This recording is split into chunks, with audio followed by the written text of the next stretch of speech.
주님을 잊지 않고 이 자리에 나오신 여러분을 주님의 이름으로 축복합니다. 여러분 2025년이 시작한 것이 바로 어제 같은데 벌써 12월이 되었습니다. 그리고 12월도 벌써 며칠이나 흘렀습니까? 10일이나 지나가게 되었습니다. 여러분 어떠십니까? 정말 이 성경의 말씀처럼 이 세월의 흐름이 바람과 같이 날아가는 것만 같은 그러한 생각이 드는 요즘입니다. 그리고 12월, 이 12월이 되면 우리가 가장 많이 쓰는 말이 있습니다. 어떤 말일까요? 바로 감사라는 말을 많이 사용하게 되어지는 것입니다. 그렇다면 우리는 언제 그리고 어느 때에 이러한 감사의 마음을 느끼게 됩니까? 내게 무언가 좋은 일이 생기거나 아니면 어떠한 이득이나 어떠한 이익이 생겼을 때에 우리는 감사합니다라는 표현을 사용하고 있는 것입니다. 그렇다면 우리가 이렇게 자주 사용하는 이 감사라는 말에 대해서 우리는 과연 올바르게 사용하고 있을까요? 다시 말해서 감사라는 이 말에 대해서 우리는 정확하게 그 뜻을 이해하고 있냐는 것입니다. 먼저 감사라는 말에서 이 한자는 어떤 글자를 사용하고 있을까요? 느낄 감자에 보답할 사자를 사용하고 있는 것입니다. 자, 그러니까 정리하면 무슨 뜻이 됩니까? 보답할 마음을 느낀다라는 뜻입니다. 자, 그렇다면 누구에게 보답해야 하고 또 누구에게 그 마음을 느껴야 하는 것입니까? 만약 세상의 사람들에게 이 질문을 하게 된다면 사람들은 내게 가장 고마운 사람들 혹은 내게 무언가 이익을 주거나 나에게 도움을 주었던 그러한 사람들을 떠올리게 될 것입니다. 자, 그렇다면 우리의 대답은 어떻게 되어야 할까요? 여러분은 누가 떠오르십니까? 당연하게 우리의 대답은 하나님이라는 대답이 되어야 하는 것입니다. 자, 그렇다면 여러분 질문을 바꿔서요. 하나님 앞에 무엇이 감사하십니까? 여러분 무엇을 말씀하시겠습니까? 분명히 감사한 것은 맞긴 맞는데 선뜻 떠오르지가 않게 되는 것입니다. 얼마 전에 우리는 추수감사주의를 보내게 되었습니다. 그리고 이 추수감사주의를 맞이하면서 우리는 이 감사헌금 봉투도 준비하게 되었습니다. 그리고 감사헌금 봉투에는 무엇을 기록하는 란이 있었습니까? 감사 내용을 기록하는 란이 있는 것입니다. 그런데 어떤 집사님 한 분이 이 감사헌금 봉투를 가만히 들고서 한참을 서 계시는 것입니다. 그래서 제가 가서 여쭤봤습니다. 집사님, 무슨 문제가 있으십니까? 그러자 집사님께서 저를 보며 이렇게 씩 웃으시면서 이렇게 말씀하시는 것입니다. 목사님, 분명히 하나님 앞에 감사한 게 참 많은데 이 막상 적으려고 하니까 생각이 안 나요. 사랑하는 성도 여러분, 이 집사님만 그러하실까요? 우리 역시도 분명히 하나님 앞에 감사한 것이 너무나도 많이 있는데 막상 말을 해보라고 하면 잘 생각이 나지 않을 때가 분명히 있는 것입니다. 여러분 우리가 마트에 갈 때에 그냥 아무런 생각 없이 무작정 가게 되면 어떻게 됩니까? 평소에 필요한 것은 분명히 많이 있었지만 막상 마트에 오니 무엇을 사야 할지 그리고 무엇이 필요했었는지 잘 기억이 나지 않을 때가 많이 있는 것입니다. 그리고 집에 와서 주차를 할 때 어떻게 됩니까? 맞다, 그거 샀어야 됐는데 깜빡했다라고 그때서야 생각이 날 때가 많이 있는 것입니다. 자, 그런데 여러분 목록을 작성해서 오면 어떻게 됩니까? 목록에 적혀 있는 것들만 구입하면 되기에 쇼핑의 시간도 줄어들게 되고 불필요한 소비도 하지 않게 되는 것입니다. 그런데 감사도 마찬가지입니다. 여러분에게 올해를 보내면서 무엇이 감사했습니까? 라는 질문을 하게 된다면 우리는 마치 이 아무 목록이 없는 마트에 온 것처럼 어리둥절하게 된다는 것입니다. 다시 말해 분명히 감사한 것이 많이 있었음에도 불구하고 선뜻 대답하기가 그리 쉽지 않더라라는 것입니다. 그렇다면 하나님 앞에 감사할 것이 없어서 쉽지 않은 것입니까? 그렇지는 않죠. 분명히 하나님 앞에 감사한 마음이 있는 것은 확실한 마음인 것입니다. 자, 그렇다면 왜 생각이 나지 않을까요? 그 이유는 바로 우리가 깜빡했기에 그러한 것입니다. 무슨 말입니까? 완전히 잃어버린 것은 아니지만 우리의 바쁜 이 일상 가운데에 잠깐 잊어버리고서 그냥 그렇게 살아왔다는 것입니다. 그리고 우리는 그렇게 깜빡했다라는 사실을 알고 있지만 어떠한 위기의식을 느끼거나 사태의 심각성에 대해서는 별로 그렇게 깊이 고민하거나 생각하지는 않는 것입니다. 그냥 그렇게 살아가는 것입니다. 하지만 오늘 시편 말씀은 우리에게 뭐라고 말씀하고 있습니까? 2절에 보니까 그의 모든 은택을 잊지 말라는 것입니다. 자, 그리고 여기에서 사용된 잊지 말라라는 것은 어떠한 권면이나 권고의 뜻이 아닌 강력한 명령의 어조로 사용되어지고 있는 것입니다. 그러니까 자꾸만 깜빡깜빡하지 말고 정신을 똑바로 차리고서 항상 기억하고 있으라는 것입니다. 그렇다면 왜 이렇게 강력한 어조로 명령하듯이 이야기하고 있는 것입니까? 그 이유는 바로 우리가 감사를 매일같이 잊어버리는 그 망각의 존재들이기에 그러한 것입니다. 다시 말해 몇 천 년 전의 사람들이나 지금 여기에 앉아있는 우리들이나 잊어버리고 깜빡깜빡하는 것은 매 한 가지라는 것입니다. 그리고 시편을 기록하고 있는 다윗도 어떻습니까? 그 역시도 그러한 망각의 존재이기에 이 자신의 시를 통해서 강력하게 강조하면서 지금 말씀을 이어가고 있는 것입니다. 자, 그렇다면 무엇을 잊지 말라는 것입니까? 결론만 이야기하면 하나님의 모든 은택을 잊지 말라는 것입니다. 그렇다면 여기에서 말하고 있는 이 은택이라는 것은 구체적으로 어떤 은택을 말하고 있는 것입니까? 그리고 우리가 흔히 알고 있는 이 은혜라는 말과 어떻게 다르다는 것입니까? 먼저 우리가 잘 알고 있는 이 은혜라는 말은 하나님께서 베푸시는 사랑의 마음을 뜻하는 것입니다. 그리고 은택이라는 것은 그 사랑의 마음이 구체적으로 우리의 삶에 흘러들어온 그 흔적을 말하고 있는 것입니다. 그러니까 정리하자면 하나님의 은혜가 우리의 삶에서 아주 구체적으로 어떻게 나타났었는지를 기억하는 것, 이것이 바로 여기에서 말하는 은택이라는 것입니다. 다시 말해 대략적으로 하나님 앞에 뭉뚱그려서 감사하지 말고 구체적으로 하나님 앞에 감사한 것을 조목조목 기억하고 또 찾아보라는 것입니다. 그리고 시인은 하나님께서 우리에게 주신 이 은택에 대해서 마치 목록을 하나하나 정리하듯이 우리에게 나열해 주고 있는 것입니다. 자, 그렇다면 시인이 말하고 있는 하나님의 은택은 어떠한 것이 있었습니까? 첫 번째는 죄 사함의 은혜가 우리에게 있었던 것입니다. 자, 오늘 보면 3절을 다시 한번 볼까요? 3절, 그가 내 모든 죄악을 사하시며 내 모든 병을 고치시며. 3절에 보니까 나의 모든 죄악을 어떻게 하셨다는 겁니까?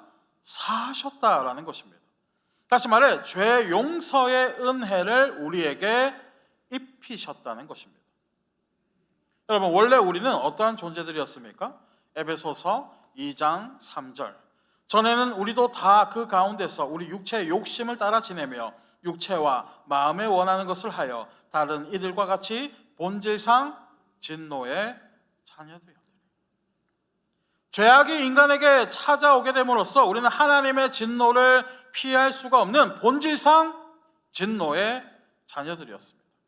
하지만 우리의 죄악을 하나님께서 어떻게 하셨습니까? 속량하심으로 우리는 다시금 진노의 자녀가 아닌 하나님의 자녀로서 생명을 얻게 되었던 것입니다. 여러분, 그냥 얻었습니까? 그냥 얻게 되었습니까? 그렇지 않습니다. 하나님의 크신 사랑과 하나님의 긍휼의 마음으로써 우리는 사망에서 생명으로 옮겨지게 되었던 것입니다. 그렇게 다윗은 하나님 앞에 감사할 것이 너무나도 많이 있지만 가장 먼저 기억해야 할 것은 나의 죄악을 용서해 주신 죄 용서의 은혜를 하나님 앞에 가장 먼저 고백하며 나아가야 한다는 것입니다. 사랑하는 성도 여러분, 우리가 1년을 보내면서 건강함을 주신 것도 물론 감사한 일입니다. 그리고 우리를 안전하게 보호하신 것도 물론 감사한 일입니다. 하지만 그 무엇과도 비교할 수 없는 가장 첫 번째 제목은 무엇이 되어야 하는 것입니까? 그것은 바로 나는 더 이상 진노의 자녀가 아니라 예수 그리스도 안에서 하나님의 자녀가 되었다라는 이 감사의 고백이 우리의 가장 첫 번째 감사의 제목이 되어야 할 줄로 믿습니다. 그렇다면 우리에게 주신 두 번째 은혜는 무엇입니까? 3절 하반절을 보니까 무엇을 고치셨다고 말씀하고 있습니까? 모든 병을 고치셨다라는 것입니다. 여기에서 말하는 병을 고쳤다라는 것은 단순히 이 육체의 질병을 고치셨다라는 그 의미에서 멈추지 않는 것입니다. 어떤 것이 더 있습니까? 우리의 모든 마음과 또한 우리의 영혼까지도 하나님께서 깨끗하게 고쳐주셨다는 것입니다. 우리는 1년이라는 이 시간을 보내는 가운데 몸이 아팠던 순간도 있고 또 마음이 찢어질 것만 같은 그 속상한 마음도 들어올 때가 있었습니다. 하지만 우리의 삶을 돌아보면 어떻습니까? 우리가 쓰러지지 않고 버틸 수 있었던 그 이유가 과연 어디에 있냐는 것입니다. 우리의 정신력이 강해서 버틸 수 있었습니까? 그렇지 않습니다. 누구 때문에 버틸 수 있었습니까? 바로 하나님이 계시기에 우리가 버틸 수 있게 되었던 것입니다. 정확하게 이야기하면 하나님께서 우리가 버틸 수 있도록 우리를 붙잡고 계셨기 때문에 우리가 쓰러지지 않고 버틸 수가 있었던 것입니다. 여러분, 이 갈대가 날아가지 않고 버틸 수 있는 이유는 무엇입니까? 갈대 자체가 강력하기에 그러한 것입니까? 그렇지 않습니다. 갈대를 붙잡고 있는 이 단단한 땅이 있기에 갈대는 날아가지 않게 되는 것입니다. 만약 갈대가 땅에 박혀 있지 않고 혼자만의 힘으로서 서 있게 된다면 갈대는 이 작은 바람 하나에도 속절없이 날아가 버릴 수밖에 없는 것입니다. 그렇게 우리가 기억해야 하는 것은 무엇입니까? 우리의 모든 것을 치유하시고 우리를 붙잡아 주신 그 하나님의 은혜를 우리가 기억하며 나아가야 하는 것입니다. 자, 이어서 세 번째 은혜는 무엇입니까? 4절 상반절을 한번 볼까요? 4절 상반절입니다. 내 생명을 파멸해서 속량하시고. 자, 여기에서 말하는 파멸, 이 파멸이라는 것은 나의 삶이 무너질 수도 있었던 그 순간들을 말하고 있는 것입니다. 다시 말해, 내가 인지하지 못하고 그냥 넘어갔지만 나의 곁을 스쳐 지나간 위험했던 순간들이 분명하게 존재하고 있었다는 것입니다. 그리고 우리가 전혀 눈치채지 못하였지만 아찔한 순간들도 내 주위에서 많이 일어나고 있었다는 것입니다. 사고가 나서 다칠 수도 있었던 순간, 그리고 잘못된 결정을 하게 되어서 나의 삶이 크게 흔들릴 수도 있었던 그러한 순간들이 분명하게 존재하고 있었다는 것입니다. 하지만 우리가 파멸의 길을 걷지 않고 지금 서 있을 수 있는 것은 무엇 때문에 그러한 것입니까? 하나님의 보이지 않는 손이 그 파멸의 순간에서 우리를 건져내셨기에 가능한 일이 되어지는 것입니다. 물론 우리는 전혀 인지하지 못하는 순간들이 대부분이겠지만 만약 우리의 인생, 이 인생을 녹화한 필름이 있다고 생각해 보면 우리는 그 필름을 다시 볼 때에 깜짝 놀라게 될 순간들이 많이 존재하고 있다는 것입니다. 다시 말해, 저 상황에서 하나님이 나를 건져주셨었구나. 조금만 늦었어도 사고가 날 뻔했었는데 하나님이 나를 지켜주셨구나 라는 그 인생의 순간들이 우리에게는 수를 셀 수도 없을 만큼 많이 존재하고 있었다는 것입니다. 여러분, 우리는 자녀가 말을 듣지 않을 때에 어떠한 말을 할 때가 있습니까? 아유, 저놈 저거 지 혼자 다 큰 줄 아네 라는 말을 할 때가 있습니다. 무슨 뜻입니까? 갓난 아기 때에 넘어지지 않도록 붙잡아주고 이 머리가 부딪히지 않도록 손으로 막아주었던 그 순간들을 이놈의 자식이 전혀 인지하지 못하는 그 모습을 보면서 우리는 이러한 표현을 사용하게 되는 것입니다. 아유, 저놈 저거 지 혼자 큰 줄 아네. 하지만 인지하든 또 인지하지 못하든 분명한 사실은 무엇입니까? 부모의 손길이 없었다면 아이는 혼자서 자라지 못했다는 것입니다. 마찬가지입니다. 우리가 인지하지 못하는 순간에도 하나님의 손은 언제나 우리를 지켜주고 계셨습니다. 그리고 우리가 파멸의 길로 가지 않도록 우리의 발걸음을 지키셨고 하나님의 강한 팔로 우리가 넘어지지 않도록 감싸주고 계셨다는 것입니다. 사랑하는 성도 여러분, 지금 이 순간에도 우리가 하나님 앞에 이렇게 예배 드릴 수가 있는 것이 바로 이 파멸에서 우리를 건져내신 하나님의 증거인 줄로 믿습니다. 계속해서 4절 하반절입니다. 4절 하반절, 인자와 긍휼로 관을 씌우시며. 우리에게 주신 네 번째 은혜는 바로 인자와 긍휼의 관을 우리에게 씌워 주셨다는 것입니다. 여러분, 이 머리에 쓰는 관, 이 관이라는 것은 어떠한 사람에게 씌워주는 것입니까? 죄수나 노예가 아닌 누구에게? 왕에게 씌워주는 것입니다. 그런데 하나님께서 우리에게 관을 씌워주신다는 것은 우리를 무엇으로 삼아주신다는 것입니까? 정죄의 면류관이 아닌 인자와 긍휼을 통한 사랑의 관으로 씌워주신다는 것입니다. 세상은 우리를 평가하면서 참 부족하다, 너 이것밖에 못하니? 이번 연도는 실패했다라는 그 질책을 할지 몰라도 하나님께서는 우리를 향해서 너는 여전히 존귀한 나의 자녀이다, 너는 여전히 최고의 걸작품이다 라며 우리를 인자와 긍휼과 사랑의 마음으로 품어주신다는 것입니다. 누가 뭐라 해도 내 자녀가 최고의 왕자님이요 또 공주님인 것처럼 하나님께서 우리를 그렇게 대해 주신다는 것입니다. 사랑하는 성도 여러분, 이 얼마나 감사한 일이 아닐 수가 있습니까?